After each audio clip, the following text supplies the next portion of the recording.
तो छुट्टी कर जाई यहीं बैठ लिया जाएगा, भैरवपुर में लिया जाए। कहाँ कहाँ जन चौपाल किया है? आज जन चौपाल तो भैया 17 जगह लगा हुआ है और 17 जगह में हमको लगता है कि 8वें जगह हम आए हुए हैं। अभी 17 के साथ साथ 2 हमारा जन चौपाल लगा हुआ है मऊ शहर में व्यापारियों के साथ।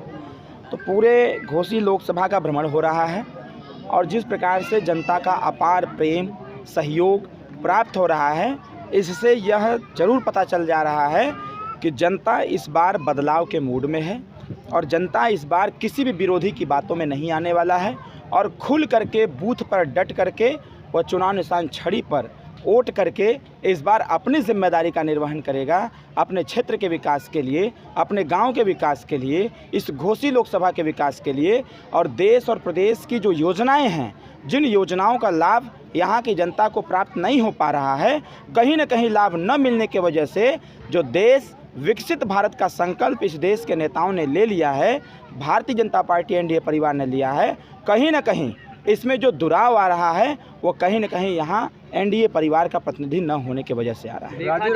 राजभरों का हमने जो है इतना समर्थन किया है, राजभर हमारे साथ है, इसमें ऐसा है हाँ, ऐसा है कि वो कहते हैं ना कि अंधे के सामने उजाला दिखाना, तो वो अभी अपने आँख की पट्टी हटा नहीं पा रहे हैं और वो क्या किए हैं क्या नहीं किए हैं, ये समाज राजभर समाज खास करके अगर हम बात करें तो इस बार 99% वोट करने जा रहा है। 99 का 100% वोट करने जा रहा है। 100% वोट करेगा। वो भ्रम में है और मैं चाहता हूं कि इसी भ्रम में जीते रहें। वो पहला विकास क्या होगा आपका जो है, आप जब देखिए मेरा पहला टारगेट है भैया, जनता गांव में निवास करती है और गांव से निकल करके जब शहरों तक जाती है किसी भी परिस्थिति में, वो चाहे मार्केट करने जाए, चाहे हॉस्पिटल जाए, चाहे कचहरी जाए, चाहे थाना जाए, तो सबसे ज़्यादा जो यहाँ समस्या है वो है सड़क की। पूरे घोसी लोकसभा में मैं घूम रहा हूँ, पूरे घोसी का ऐसा कोई रास्ता नहीं है जो अच्छा हो। कहीं न कहीं जनता की भी मांग सबसे पहले यह है कि पहले रास्ते सही हो जाए। गांव में जब प्रवेश कर रहे हैं तो गांव में प्रवेश करने के बाद जो रास्ते बने हुए हैं, खड़ंजा वगैरह जो भी है, उसी के बीच में नाली एकदम पूरा भरा हुआ है, तो कहीं ना कहीं इसकी भी ज़बरदस्त समस्या है। इससे एक समस्या उत्पन्न होती है, गांव में जब पानी भरा हो जाता है, बारिश के समय में गंदगी फैलती है, उससे बच्चों को डायरिया भी होता है, तमाम महिलाएं बीमार होती हैं, बुजुर्ग बीमार होते हैं। तो कहीं ना कहीं स्वास्थ्य संबंधी सेवाओं को सुदृढ़ करने की आवश्यकता है। जो भी बड़े बड़े गाँवों में या फिर सेंटर पॉइंट पर छोटे छोटे अस्पताल खोले गए हैं जो जर्जर हालत में हैं, बंद अवस्था में हैं, मेरी दूसरी प्राथमिकता होगी कि स्वास्थ्य संबंधी सेवाओं को ठीक करने के लिए उस हॉस्पिटल को मरम्मत करा करके, डॉक्टर को परमानेंट करके उस गांव, उस इर्द गिर्द के लोगों को अच्छी सुविधाएं उपलब्ध कराना। आप कह रहे हैं कि जनता एक इस बार बदलाव चाहती है, लेकिन वही जनता इस महंगाई से परेशान है। राजस्थान में 450 रुपये सिलेंडर है, में देखा जाए तो 1000 पार सिलेंडर है। इस पर क्या कहेंगे, आखिर ऐसा क्यों? देखिए, ये ज़रूर मैं कहना चाहूँगा इस चीज़ को, ये समस्या है, इसका समाधान भी निकाला जा रहा है। अभी माननीय प्रधानमंत्री जी ने इस चीज़ की घोषणा भी किया है कि जिस प्रकार से महंगाई देश में है वर्तमान समय में, उससे निजात दिलाने के लिए उनका प्रयास जारी है। जैसे छोटी छोटी चीज़ें जब हम जनता की मैक्सिमम समस्याओं का समाधान करें, जैसे 5 लाख रुपए का जो इलाज की बात कही जा रही है, कहीं ना कहीं गरीब व्यक्ति के परिवार में किसी की तबीयत खराब हो जा रही है तो उसकी जो जमा पूंजी है वो भी ख़त्म हो जा रहा है।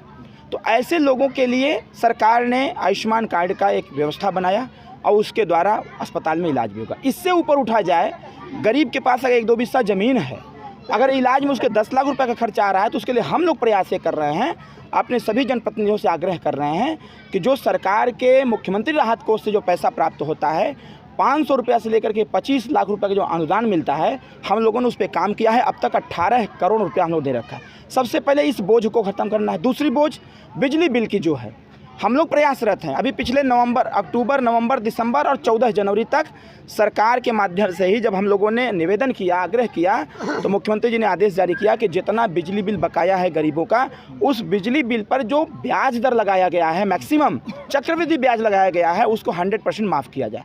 जिस गरीब का बिजली बिल 10,000 था, उसको जमा करना पड़ा 2,500, 3,000। कहीं ना कहीं एक ये बोझ भी ख़त्म किया गया जो गरीब को और गरीब बनाने की व्यवस्था बनाया था। तीसरी चीज़ है जो राशन की समस्या।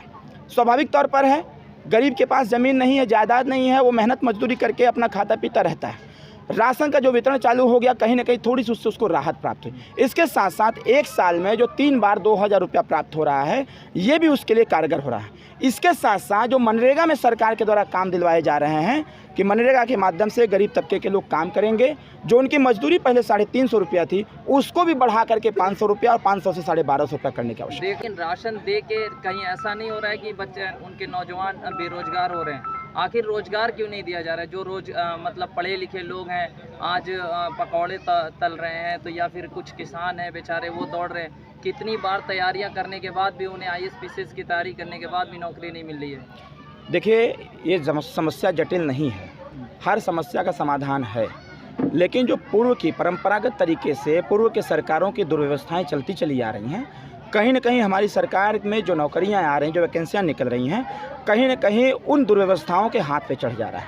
अभी आपने देखा कि उत्तर प्रदेश पुलिस की भर्ती जब आई तो हमारे युवा साथियों ने आंदोलन किया और आग्रह किया हम लोगों से कि जिनकी उम्र समाप्त हो गई है उनके लिए वरीयता दिया जाए।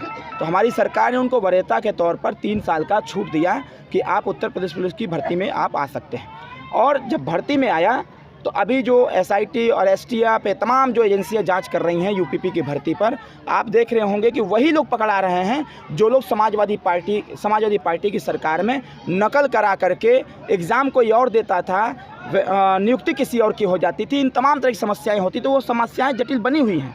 इससे निजात पाने का विकल्प खोजा जा रहा है। कहीं ना कहीं आपने देखा RO की भर्ती आई हुई थी, उसमें भी जब जांच पड़ताल हुई तो वही लोग आ गए जो लोग समाजवादी पार्टी सरकार में परंपरागत तरीके से इस चीज़ को कार्य करते थे। कहीं ना कहीं जो जीरो टॉलरेंस की नीति है, ऐसे लोगों पर मुख्य रूप से अंकुश लगाने की आवश्यकता है।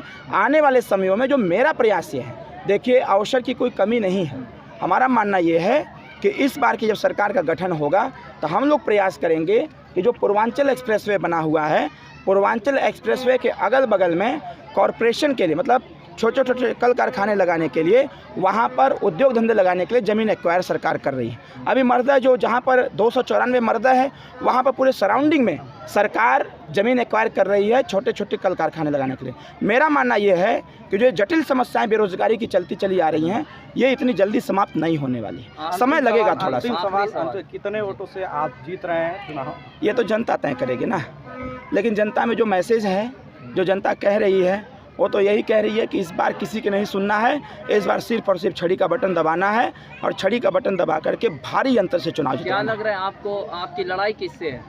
किसी से नहीं है। किसी से नहीं।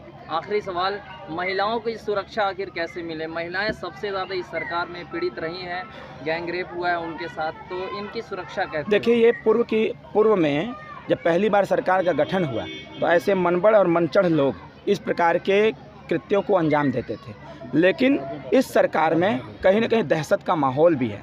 ऐसे जो लोग भी, आपको याद होगा कि हमने चंदौली में एक बयान दिया था कि जो लोग भी नाबालिग बच्चियों के साथ रेप जैसी घटनाएं करेंगे उनको बीच चौराहे पर खड़ा करके गोली मार देना चाहिए। मैंने ये बात बोला था, ये इंटरनेशनल स्तर पर जो है बात उठी थी और उसमें सुप्रीम कोर्ट को भी इंटरफेयर करना पड़ा और देश के महामहिम राष्ट्रपति महोदय रामनाथ कोविंद साहब को भी सामने आना पड़ा और उन्होंने कहा कि भाई इस पर कठोर कानून बनना चाहिए। और उन्होंने कहा कि नाबालिग बच्चियों के साथ अगर इस प्रकार का कृत्य करते हुए कोई पाया जाएगा, जांच होगी, जांच में दोषी पाया जाएगा तो उसको सीधे सीधे फांसी की सजा सुनाई जाएगी, ऐसा माननीय राष्ट्रपति जी ने कहा। तो कहीं ना कहीं अरविंद राजभर जिंदाबाद, कहीं ना कहीं एक प्रयास किया गया और उसमें हमको जिंदाबाद। तो मेरा मानना यह है कि महिलाओं को भी 33% आरक्षण जो दिया गया है, 33% आरक्षण जब, क्योंकि देखिए वो अवसर से पीछे थी, महिलाओं को लोग कमज़ोर समझते थे, लाचार समझते थे, बेबस समझते थे, लेकिन हमारी पार्टी सुहेल देव भारतीय समाज पार्टी के संघर्षों की देन है कि NDA की सरकार ने महिलाओं को 33% आरक्षण हर क्षेत्र में देने का कार्य किया है।